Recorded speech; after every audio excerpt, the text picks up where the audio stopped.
ఆరాధనలకు యోగ్యుడవు, ఆరాధనలకు యోగ్యుడవు, స్తుతి గీతంబులకు పాత్రుడవు, స్తుతి గీతంబులకు పాత్రుడవు. ప్రభు యేసు నిన్ను పూజితును, ప్రభు యేసు నిన్ను పూజితును, మనసార నిన్నే కీర్తింతును, మనసార నిన్నే కీర్తింతును. ఆరాధనలకు యోగ్యుడవు, ఆరాధనలకు యోగ్యుడవు. మనం కొంత సమయం దేవుణ్ణి ఆరాధన చేసి తదుపరి రెండవ వర్తమానంలో హిజ్కియా గురించి మనం ఆలోచన చేద్దాం, ధ్యానం చేద్దాం. ఇప్పుడు హిజ్కియా అంటే అర్థం ఏంటో మీకు చెప్పాలి నేను. హిజ్కియా అంటే దేవుని యొక్క బలము. హిజ్కియా అంటే ఏంటి? ప్రభు యొక్క బలము లేదా దేవుని యొక్క బలము. దేవుని యొక్క బలము హిజ్కియా జీవితంలో ఎలాంటి కార్యాలు చేసిందో వాక్యపు వెలుగులో మనం ఒకసారి చూసుకుంటే, ఆనాడు హిజ్కియా రాజు మిగిలిన శేషము 2 గోత్రాలైనటువంటి యూదా రాజ్యంలో రాజుగా ఉన్నప్పుడు, ఆ రాజ్యము యూదా రాజ్యం మీద అష్షూరు రాజు దండెత్తి వచ్చినప్పుడు అద్భుత రీతిగా దేవుడు తన శక్తి చేత ఆ శత్రు సమూహాన్ని మరి ఓడిస్తూ హిజ్కియాకి జయాన్ని ఇస్తూ వచ్చాడు. ప్రియమైన వారులారా, కొన్ని తలంపులు నేను మీ ముందుంచాలని కోరుతున్నాను. వాక్యపు వెలుగులోకి వెళ్దాం. ఇంక వాక్యంలోకి రండి. హిజ్కియాకు చేసినటువంటి దేవుని యొక్క బలం ఏంటో ఒకసారి చూద్దాం. రాజుల 2వ గ్రంథం 19వ అధ్యాయం 34వ వచనం. రాజుల 2వ గ్రంథం 19వ అధ్యాయం 34వ వచనం. నా నిమిత్తమును నా సేవకుడైన దావీదు నిమిత్తమును నేను ఈ పట్టణమును కాపాడి రక్షించుదును. హిజ్కియా దేవుని యొక్క బలము హిజ్కియా జీవితంలో ఏం చేసిందనంటే శత్రు చేతుల నుండి రక్షించింది. శత్రు చేతుల నుండి ఏం చేసింది? రక్షించింది. ప్రియమైనటువంటి వాళ్ళరా, ఆనాడు అష్షూరు రాజు దండెత్తి వచ్చాడు హిజ్కియా మీదకి. అయితే శత్రువు ఆ అష్షూరు రాజు చేతిలో నుండి దేవుడు కాపాడి రక్షించాడు. ప్రియమైనటువంటి వాళ్ళరా, ఈరోజు అది భౌతిక సంబంధమైన విషయం. దేవుడు తన దూతను పంపించి రాత్రికి రాత్రే 1,85,000 మంది చంపేసింది దూత. అద్భుత రీతిగా శత్రు చేతిలో నుండి దేవుడు హిజ్కియాని తన ప్రజల్ని రక్షిస్తూ వచ్చాడు. కాబట్టి ప్రియమైన వాళ్ళరా, ఇది భౌతిక సంబంధమైన విషయం. అయితే ఆధ్యాత్మికంగా మనం చూసినట్లయితే ఈరోజు మనం అందరం కూడా ఎలాగ రక్షించబడ్డాం? ఎఫెసీయులకు రాసిన పత్రిక 2వ అధ్యాయం 8వ వచనం. ఎఫెసీయులకు రాసిన పత్రిక 2వ అధ్యాయం 8వ వచనం. మీరు విశ్వాసము ద్వారా కృపచేతనే రక్షింపబడి ఉన్నారు. మీరు విశ్వాసము ద్వారా కృపచేతనే రక్షింపబడి ఉన్నారు. మనము విశ్వాసము ద్వారా యేసుక్రీస్తు వారి యొక్క కృపచేత మనం రక్షించబడ్డాం. ఇక్కడ మనం చూసినట్లయితే రక్షణ మనకు కలిగింది. ఇది యేసుక్రీస్తు ద్వారా కలిగినటువంటి రక్షణ. ప్రియమైనటువంటి వాళ్ళరా, ఇక్కడ రక్షణ మనం చూసినట్లయితే ఎలా కలిగింది రక్షణ అని మనం చూసినట్లయితే రండి.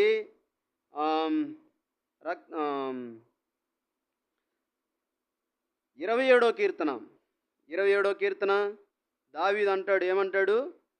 యెహోవా నాకు వెలుగును రక్షణై ఉన్నాడు, నేను ఎవ్వరికీ భయపడను.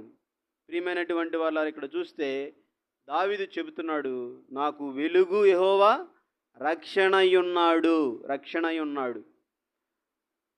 అందుకే దేవుని వాక్యంలో ఒక మాట చూస్తాం. తిమోతికి రాసిన మొదటి పత్రిక 1వ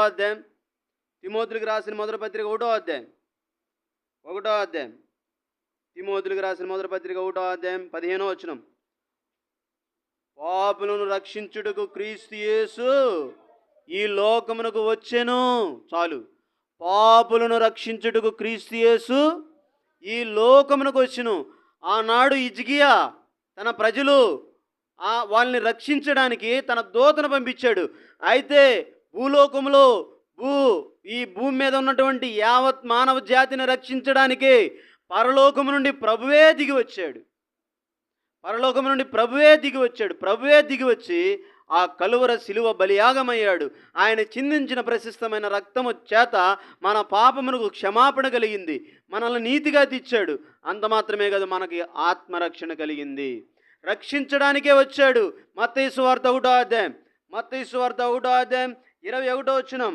ఆమె ఒక కుమారుని కనును తన ప్రజల నుండి వారి పాపముల నుండి ఆయనే రక్షించు గనుక ఆయనకు యేసు అని పేరు పెట్టుదు. ఆయన రక్షిస్తాడు. రక్షణ శృంగమును నేను ఏర్పాటు చేస్తానని దేవుడు దావీదుకు వాగ్దానం చేశాడు. ప్రియమైనటువంటి సోదరుడా, ప్రభునందు ప్రియమైన వారలారా, ఈరోజు మనల్ని ఆనాడు భౌతికంగా హిజ్కియాని రక్షిస్తే దూతను పంపించి, అయితే మనల్ని రక్షించడానికి దేవుడే దిగి వచ్చాడు. ఫిలిప్పీలకు రాసిన పత్రిక 2వ అధ్యాయం, ఫిలిప్పీలకు రాసిన పత్రిక 2వ అధ్యాయం ఇక్కడ మనం చూసినట్లయితే 7వ వచనం. మనుషుల పోలికగా పుట్టి దాసుని స్వరూపం ధరించుకొని తను తానే రిక్తునిగా చేసుకొనును, మరియు ఆయన ఆకారమందు మనుషుడిగా కనబడి. ఎవరైనా ఒకళ్ళు చదవండి. నేను చదవమన్నప్పుడే చదవండి, లేకపోతే నేను చదవమంటేనే చదవండి, ఎందుకంటే డిస్టర్బెన్స్గా ఉంటుంది. నేను చదువుతాను. ఇక్కడ చూస్తే మనుషులు పోలికగా పుట్టి దాసుని స్వరూపమును ధరించుకొని తన్ను తానే రిక్తునిగా చేసుకొనును, మరియు ఆయన ఆకారమందు మనుషుడిగా కనబడి మరణం పొందినంతగా, అనగా శిలువ మరణం పొందినంతగా విధేయత చూపిన వాడై తన్ను తాను తగ్గించుకొనెను. ప్రభువైన యేసుక్రీస్తు వారు నీ కొరకు నా కొరకు తగ్గించుకొని ఆ శిలువలో ప్రాణం పెట్టాడు, బలియాగమయ్యాడు. ప్రియమైన సోదరుడా, ప్రభునందు ప్రియమైన వారలారా, ఈరోజు హిజ్కియా దేవుని యొక్క బలం ఏం చేసింది? మనల్ని రక్షించింది. ఎలాగా? యేసు క్రీస్తు ద్వారా ఈ రక్షణ కలిగింది. ఈరోజు మనం ఆరాధించాలి. యేసయ్యా, నీ నుండి నాకు రక్షణ, నీ వలన నాకు రక్షణ కలిగింది ప్రభా. యెషయా గ్రంథం 12వ అధ్యాయం 2వ వచనం. యెషయా గ్రంథం 12వ అధ్యాయం 2వ వచనం. యెషయా గ్రంథం 12వ అధ్యాయం 2వ వచనం చదవండి. ఇదిగో నా రక్షణకు కారణభూతుడగు దేవుడు, నేను భయపడక నేను నమ్ముకొనుచున్నాను. యెహోవాయే నాకు బలము, ఆయన నాకు రక్షణాధారం. దేవుడే మనందరికీ రక్షణాధారము. ఈరోజు మనం ఆరాధించాలి. దేవా, నీ బలము చేత ఆ శత్రు సాతాను చేతుల నుండి నన్ను రక్షించేవు ప్రభా, నీకు వందనములు స్తోత్రములు చెల్లిస్తున్నానని దేవుణ్ణి స్తుతించి గణపరిచేవారిగా మనం ఉండాలి. రండి, రెండో మాటకి వెళ్దాం. రాజుల రెండవ గ్రంథం 18వ అధ్యాయం. రాజుల రెండవ గ్రంథం 18వ అధ్యాయం.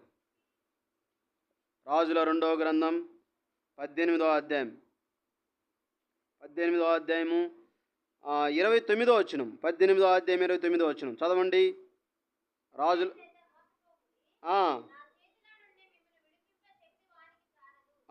నా చేతిలో నుండి మిమ్మును విడిపింప శక్తి వానికి. రబ్షాకే పలుకుతున్న మాటలు ఇవి. రబ్షాకేకి అర్థం కాల దేవుడు హిజ్కియా వెనకాల బలవంతుడగు దేవుడు ఉన్నాడని రబ్షాకి అర్థం కాల. సముద్రం 2 పాయలుగా చేసిన దేవుడు హిజ్కియా వెనకాల ఉన్నాడంటే రబ్షాకే అర్థం కాల. అంత మాత్రమే కాదు, ఎరుకో గోడలను బద్దల పగలగొట్టిన దేవుడు హిజ్కియా వెనకాల ఉన్నాడని రబ్షాకి అర్థం కాల.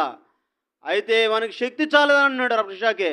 ప్రియమైన సోదరుడా, ఇక్కడ చూసినట్లయితే వానికి విడిపింప శక్తి చాలదని అన్నాడు రబ్షాకే. అషూరు యొక్క సైన్యాధిపతి, ఆ అషూరు రాజు కింద ఉన్నటువంటి ఒక అధికారి పలుకుతున్నటువంటి మాటలు. ప్రియమైన సోదరుడా, ఈరోజు మనల్ని ఆనాడు హిజ్కియాని ఆ దేవుని యొక్క బలము చేత శత్రు చేతిలో నుండి విడిపించాడు. ప్రియమైన సోదరుడా, ఈరోజు మనం దేవుణ్ణి ఆరాధించాలి. ఆనాడు హిజ్కియాని విడిపించిన దేవుడు ఈరోజు మనల్ని దేని నుండి విడిపించాడు?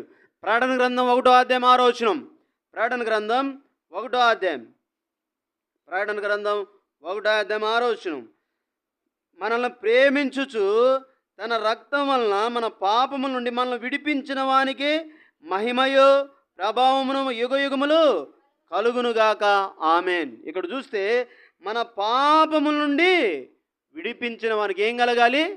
మహిమా ప్రభావములు కలగాలి. ఎవరు మన పాపం నుండి మనల్ని విడిపించింది?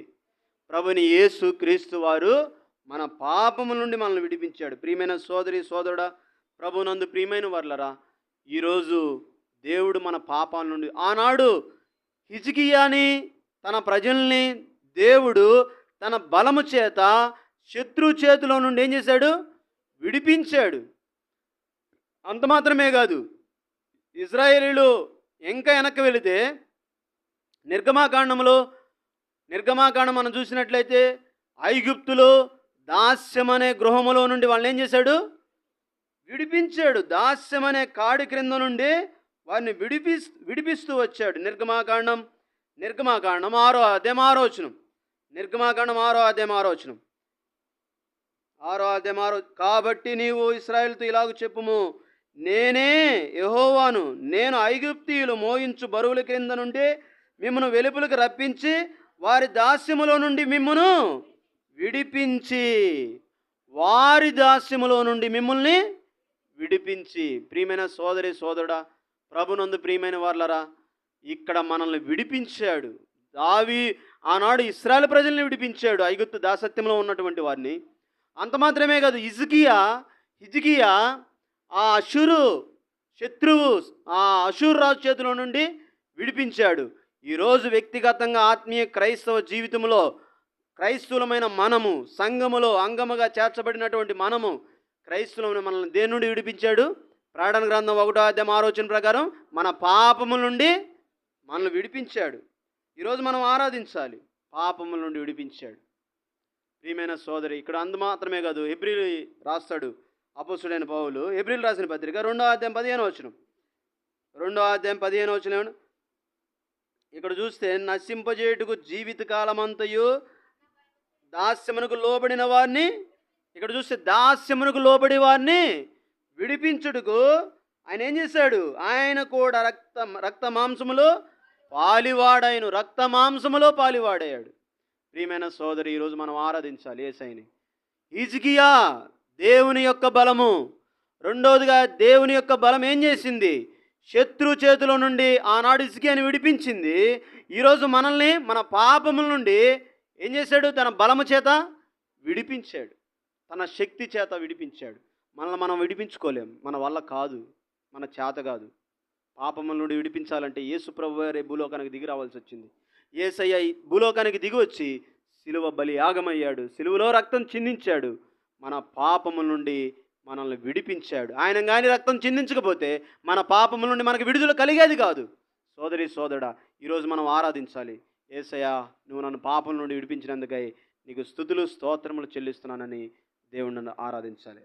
రండి, మూడవదిగా దేవుని యొక్క బలము. హిజ్కియా అనగా దేవుని యొక్క బలము. హిజ్కియా అనగా అంటే దేవుని యొక్క బలము. ఏం చేసింది? మొదటగా రక్షించిన దేవుని యొక్క బలము. రెండవదిగా పాపముల నుండి విడిపించిన దేవుని యొక్క బలము. మూడోది చూద్దాం రండి. రాజుల 2వ గ్రంథం 19వ అధ్యాయం 6వ వచనం. రాజుల 2వ గ్రంథం 19వ అధ్యాయం 6వ వచనం. ఇక్కడ మనం చూసినట్లయితే యేషయా వారితో ఇట్లను, మీ యజమానునికి ఈ మాట తెలియజేయుడి, యెహోవా సెలవిచ్చినదేమనగా, అషూరు రాజు పనివారు నన్ను దూషింపగా నీవు వినిన మాటలకు భయపడవద్దు. భయపెడుతూ ఉన్నాడు అషూరు రాజు. ఓ పక్క షోమ్రోన్లో ఉన్న 10 గోత్రాలని చెరపట్టుకొని వెళ్ళిపోయాడు. వీళ్ళు కూడా భయపడుతూ ఉన్నారు. శత్రు రాజు అషూరు రాజు వెంటాడుతూ వస్తున్నాడు హిజ్కియా ప్రజల్ని పట్టుకొని తీసుకెళ్ళడానికి. కరుణా సంపన్నుడగు దేవుడు తన శక్తి చేత, దేవుని యొక్క బలము చేత హిజ్కియాని ఏం చేశాడంటే మరణ భయము చేత తప్పించాడు. మూడోదిగా నేను చెప్పేది ఏంటి అనంటే, భయములో అభయమునిచ్చిన దేవుని యొక్క బలము. భయములో అభయమునిచ్చిన దేవుని యొక్క బలము. జయశీలుడు అని పాట పాడుకున్నాము. ఆ పాటలో ఆ మాట ఉంది. భయభీతుల్లో అభయమునిచ్చిన దేవ. భయభీతుల్లో భయపడుతూ ఉన్నాడు హిజ్కియా. తన ప్రజలు భయాందోళనకు గురయ్యారు. అయితే దేవుడు తన వాక్కును పంపాడు. ఏం చేశాడు? హిజ్కియా భయపడొద్దు, నేనున్నాను నీకు, భయపడొద్దు అని అంటున్నాడు. ప్రియమైనటువంటి వాళ్ళరా, భయములు మన జీవితాల్లో అసలు భయం ఎందుకు వచ్చింది? మానవుడికి భయం ఎందుకు వచ్చింది? ఆదికాండం 3వ అధ్యాయం 10వ వచనం. ఆదికాండం 3వ అధ్యాయం 10వ వచనం. ఆదికాండం 3వ అధ్యాయం 10వ వచనం. 9వ వచనం. దేవుడైన యెహోవా ఆదామును పిలిచి, నీవు ఎక్కడున్నావన్ను? అందుకతడు, నేను తోటలో నీ స్వరం విన్నప్పుడు దిగంబరిగా నుండిని గనుక భయపడి దాగుకొంటిని. ఆదాము అంటున్నాడు దేవుడితోటి, ఏమని? నీ స్వరం విన్నప్పుడు నేను భయపడి దాగుకొంటిని అని అన్నాడు. ఎందుకు దాక్కున్నాడు?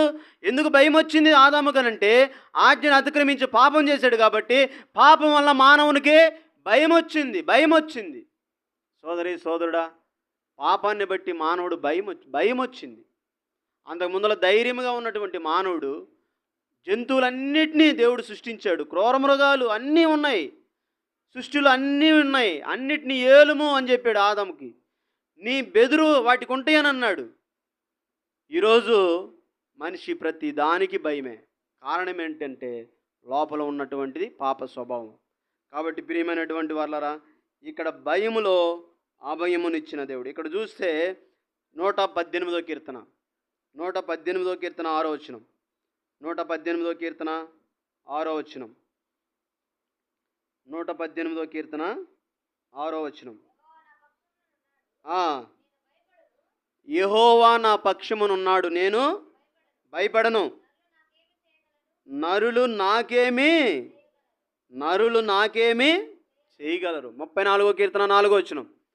34వ కీర్తన 4వ వచనం. ఇక్కడ మనం చూసినట్లయితే, నేను యెహోవా యొద్ద విచారణ చేయగా నాకు కలిగిన భయములన్నిటిలో నుండి ఆయన నన్ను తప్పించెను.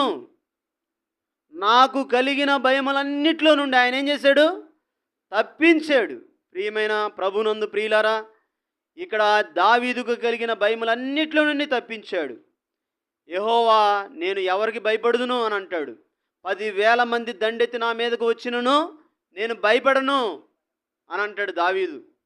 కారణం ఏంటి అని అంటే, దేవుణ్ణి ఆధారం చేసుకున్నాడు దావీదు దేవుణ్ణి ఆధారం చేసుకున్నాడు కాబట్టి మనుషులకి భయపడలేకపోయాడు. ప్రియమైన సోదరి సోదరుడా, ఆదాము ఏదైనా దేవుణ్ణి ఆధారం చేసుకోలేకపోయాడు.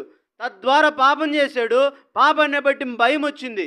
ఈనాడు మనలందరిలో ఒకప్పుడు మన పూర్వ స్థితిగతులు చూసుకున్నట్లయితే పాపం ఉన్నది, పాప స్వభావం మనలో ఉంది. అందుకే మరణ భయం చేత కొట్టుమిట్టాడుతున్నాం మనం అందరం. ఈ మరణ భయం నుండి యేసుక్రీస్తు మనల్ని తప్పించాడు. హెబ్రీయులు రాసిన పత్రిక 2వ అధ్యాయం 14వ వచనం. హెబ్రీయులు రాసిన పత్రిక 2వ అధ్యాయం 14వ వచనం. హెబ్రీయులు రాసిన పత్రిక 2వ అధ్యాయం 14వ వచనం. ఇక్కడ మనం చూసినట్లయితే, జీవితకాలమంతయు మరణ భయము చేత దాస్యములకు లోబడిన వారిని విడిపించుటకు ఆయన రక్తమాంసములో పాలివాడారు. జీవితకాలం అంతా మరణ భయము చేత మనం ఏమన్నాం? దాస్యములకు లోబడిన. కాబట్టి ఈ మరణ భయం నుండి దేవుడు మనల్ని ఏం చేశాడండి? అభయమునిచ్చాడు. ఆనాడు హిజ్కియాకి ఏవైతే చెప్పాడో, హిజ్కియా భయపడొద్దు, నేనున్నాను నీకు అన్నప్పుడు, మూడోదిగా దేవుని బలము ఏం చేసింది? హిజ్కియా జీవితంలో అభయమునిచ్చింది. భయపడుతున్న హిజ్కియాకి అభయమునిచ్చింది. ఈరోజు దేవుడు మన భయాన్ని పారద్రోలాడు. ధైర్యం. క్రైస్తవుడు చనిపోతే పరలోక రాజ్యానికి వెళ్తాడని ఒక శుభప్రదమైన నిరీక్షణ ఉంటుంది. చచ్చిపోతే ఏమైంది? భయపడ్డు, మరణానికి భయపడ్డు. యేసుప్రభువారు ఏం చెప్పాడు? పునరుద్ధాన జీవం నేనే, నా యందు విశ్వాసం ఉంచువాడు చనిపోయినా బ్రతుకుతాడు అని అన్నాడు. ఆ నిరీక్షణతోటి క్రైస్తవుడు భూమి మీద బ్రతుకుతాడు. భయం ఉండదు మనకి. చనిపోయిన ఎక్కడికి వెళ్తాం? దేవుని దగ్గరికి వెళ్తామని ఒక ధైర్యం మనకి. అయితే అన్యులు లోకస్తులే భయపడతారు మరణం అంటే. క్రైస్తవుడికి మరణం అంటే భయం లేదు. ఎందుకు? మన మరణాన్ని సిలువలో ఆయన మరణం ద్వారా కొట్టివేశాడు. కొరింథీయులకు రాసిన మొదటి పత్రిక 15వ అధ్యాయం. కొరింథీయులకు రాసిన మొదటి పత్రిక 15వ అధ్యాయం ఇక్కడ ఏమంటాడు? ఓ మరణమా నీ విజయం ఎక్కడా? ఓ మరణమా నీ ముళ్ళు ఎక్కడ? మరణపు ముళ్ళు పాపమునకున్న బలము ఓ మరణమా నీ విజయం ఎక్కడ? మరణంపై ఇంకా విజయం లేదు. ఇక్కడ చూసినట్లయితే మన మీద ఇంక విజయం లేదు మరణానికి. మన మరణాన్ని సిలువలో ఆయన మరణం ద్వారా కొట్టివేశాడు. ప్రియమైన వారలారా, ఈరోజు మరణ భయము నుండి మనల్ని తప్పించాడు. అందుకే శిష్యులు ఆయన మరణించి సమాధి చేయబడి సజీవుడై తిరిగి లేచినప్పుడు, పునరుద్ధానుడైనప్పుడు వాళ్ళందరూ కూడా ఒక గృహంలో చేరి భయపడతా ఉన్నారు. భయపడతా ఉంటే ఏమన్నాడు? నేనే భయపడకుడి అని అన్నాడు. నేనే భయపడకుడు అనే మాట ఏం తెలియజేస్తుందనంటే అభయాన్ని ఇస్తుంది. మనకేమిస్తుంది? ఆనాడు హిజ్కియాకు అభయమునిచ్చినట్లుగా ఈరోజు మనకు కూడా ఏం చేస్తున్నాడు దేవుడు? మన భయాలన్నింటిలో కూడా అభయాన్ని ఇస్తున్నాడు. రండి 4వ చూద్దాం. రాజుల 2వ గ్రంథం 18వ అధ్యాయం. రాజుల 2వ గ్రంథం 18వ అధ్యాయం. హిజ్కియా అంటే ఏంటి? దేవుని యొక్క బలము. 4వ చూద్దాం రండి. రాజుల 2వ గ్రంథం 20వ అధ్యాయం 7వ వచనం. పెంపుట ఇష్షియా అంజూర పండ్లు ముద్ద తెప్పించుడని చెప్పగా వారు దానిని తెచ్చి కురుపుల మీద వేసిన తర్వాత అతడు బాగుపడెను. 5వ అధ్యాయం 20వ అధ్యాయం 5వ వచనం.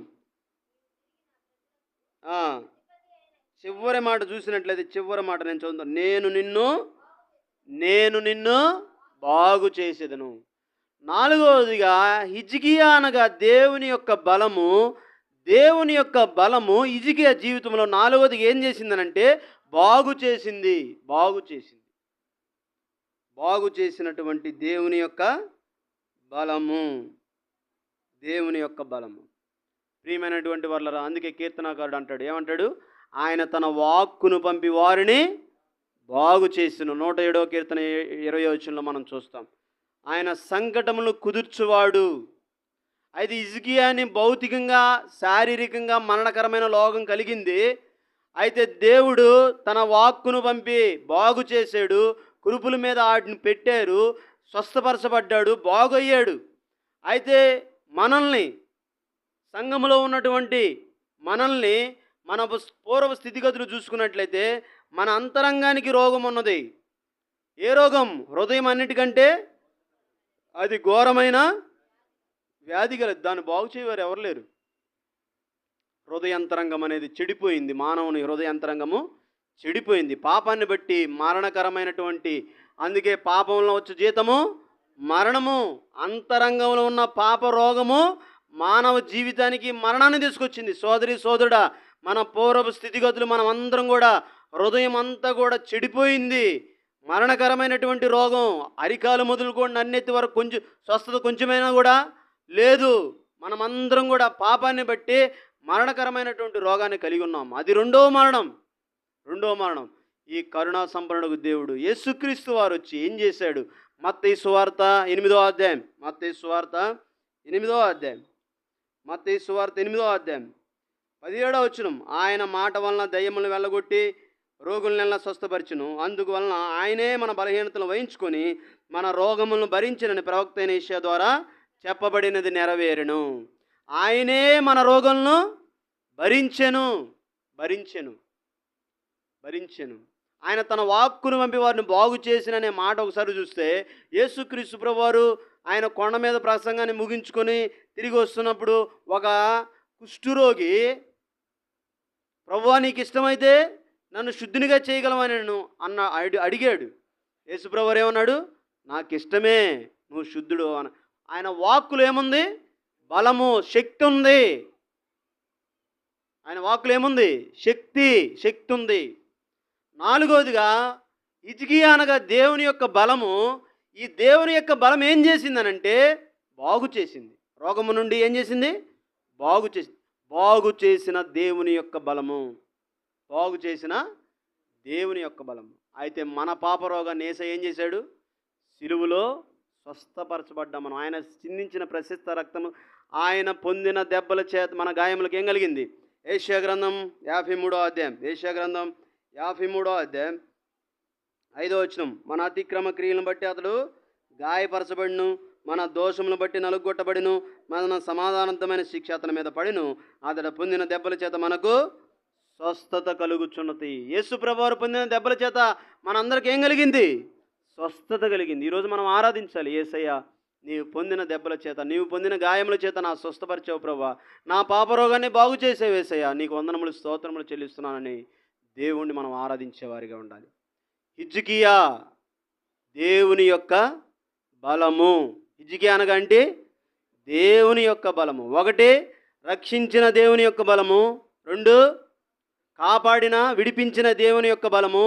మూడు, భయములో అభయమునిచ్చిన దేవుని యొక్క బలము. నాలుగు, స్వస్థపరిచిన బాగు చేసిన దేవుని యొక్క బలము. ఐదవదిగా చూద్దాం రండి. రాజుల రెండవ గ్రంథం 20వ అధ్యాయం 6వ వచనం.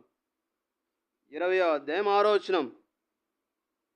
రాజుల రెండవ గ్రంథం 20వ అధ్యాయం 6వ వచనం. 20వ అధ్యాయం, రాజుల రెండవ గ్రంథం 20వ అధ్యాయం 6వ వచనం. ఇంకా 19, నా సేవకుడైన దావీదు నిమిత్తమును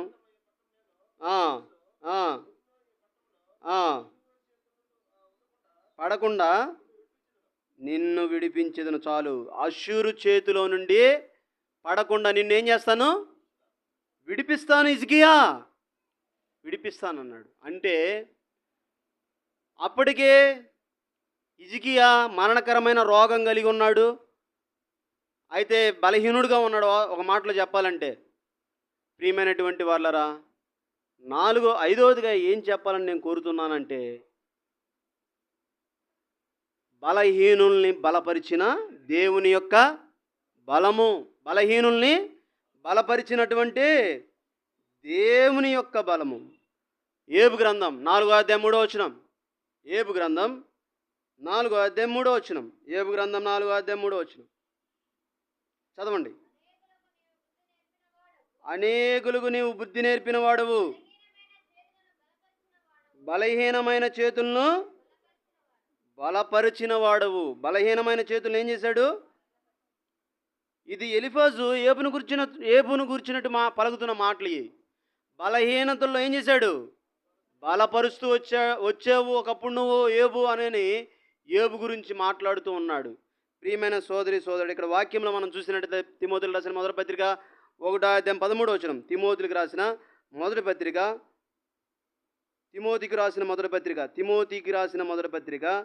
1వ అధ్యాయం 13వ వచనం.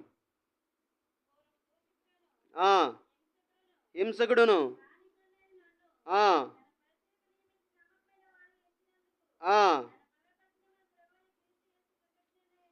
నన్ను బలపరిచిన యేసుక్రీస్తుకు కృతజ్ఞున్నై ఉన్నాను. నన్ను బలపరిచిన, పూర్వం దోషకుడును హింసకుడును, నా బలహీనతల్లో ఆయనే నాకు బలమిచ్చాడు అని అంటాడు. నన్ను బలపరచుమని ఏందే నేను సమస్తమును చేయగలను అంటాడు అపోస్తుడైన పౌలు. అపోస్తుడైన పౌలు, యేసుక్రీస్తు ప్రభువారు అపోస్తుడైన పౌలుకి బలహీనతల్లో బలపరిచాడు. అంత మాత్రమే కాదు, హిజ్కియా కూడా బలహీనుడై ఉన్నాడు. అయితే బలహీనతల్లో హిజ్కియాని ఏం చేశాడు? బలపరుస్తూ వచ్చాడు. ప్రియమైన సోదరుడా, మనల్ని కూడా, బలహీనులమైన మనల్ని ఆయన బలపరుస్తూ వచ్చాడు. అందుకే 18వ కీర్తన 1వ వచనంలో దావీదు ఏమంటాడు? 18వ కీర్తన 1వ వచనం. 18వ కీర్తన 1వ వచనం. యెహోవా నా బలమా, నేను నిన్ను ప్రేమించుచున్నాను. చాలు, ఇక్కడ చూస్తే యెహోవా నా బలము, యెహోవాయే నా బలము, నా గానము అని అంటాడు. ప్రియమైన సోదరుడా, ప్రభునందు ప్రియులారా, ఇక్కడ హిజ్కియా అనగా దేవుని యొక్క బలము. 5వదిగా దేవుని యొక్క బలం ఏం చేసిందనంటే బలపరిచింది. ఒక కుష్ఠరోగి వస్తాడు యేసుప్రభు దగ్గరికి. కుష్ఠరోగి వస్తే పక్షవాతంగా, కుష్ఠరోగి కాదు, పక్షవాయువు కలిగినటువంటి వ్యక్తి వస్తాడు. పక్షవాతం కలిగినటువంటి వ్యక్తి వచ్చినప్పుడు మంచంలో తీసుకొని వస్తాడు. వస్తే, కుమారుడా నీ పరుపెత్తుకొని నువ్వు లేచి నడుము అనగానే ఏమయ్యాడు? లేచినాడు. మార్క్స్ వార్త 2వ అధ్యాయం, 2వ అధ్యాయం 12వ వచనం 11వ వచనం. గలవాయువాని చూచి నీవు లేచి నీ పరుపెత్తుకొని ఇంటికి పొమ్మని నీతో చెప్పుచున్నాను. తక్షణమే వాడు లేచి పరుపెత్తుకొని వారందరి ఎదుట నడిచిపోయాను గనుక వారందరూ విభ్రాంతి నుండి మనం ఇలాంటి కార్యములు ఎన్నడూ చూడలేదని చెప్పుకొనుచు దేవుణ్ణి మహిమపరిచిరి. మనం ఇలాంటి కార్యాలు ఎన్నడూ చూడలేదు అని దేవుణ్ణి ఏం చేశారు? వాళ్ళు మహిమపరుస్తూ వచ్చారు. ఈరోజు రక్షణ పొందిన క్రైస్తవులమైన మనము, సంఘంలో ఉన్న మనము ఈరోజు దేవుణ్ణి మహిమపరచాలి. ఎందుకనంటే హిజ్కియా దేవుని యొక్క బలము, మన బలహీనతల్లో ఆయన మనల్ని బలపరుస్తూ వచ్చాడు. అందుకు దేవుణ్ణి మహిమపరిచి ఘనపరిచే వారిగా మనం ఉండాలి. ఈరోజు ఆయన మన బలహీనతల్లో మనల్ని బలపరుస్తూ వచ్చాడు. ఎన్నో బలహీనతలు ఉన్నాయి మనకి. మన బలహీనతల్లో ఆయన ఏం చేస్తూ వచ్చాడు? బలపరుస్తూ, ధైర్యం ఇస్తూ వచ్చాడు. ఈరోజు హిజ్కియా ఏంటి అనగా ఏంటి? దేవుని యొక్క బలము. ఒకటి, దేవుని యొక్క బలం ఏం చేసింది? రక్షించింది. రెండోది, విడిపించింది దేవుని యొక్క బలం. మూడోది, భయము నుండి అభయమునిచ్చింది దేవుని యొక్క బలము. నాలుగోది, బాగు చేసిన దేవుని యొక్క బలము. ఐదోది, బలహీనులమైన మనల్ని బలపరిచిన దేవుని యొక్క బలము. ఇది హిజ్కియా దేవుని యొక్క హిజ్కియా జీవితంలో దేవుడు ఎలాగ చేస్తూ వచ్చాడో, వ్యక్తిగత ఆత్మీయ క్రైస్తవ జీవితంలో, విశ్వాసులమైన మన జీవితాల్లో దేవుని యొక్క బలము ఎన్నో ఆశ్చర్యకార్యాలు, అద్భుత కార్యాలు చేసింది. మనం ఇలాగా తలపోసుకొని దేవుణ్ణి ఆత్మతో సత్యముతో ఆరాధించాలని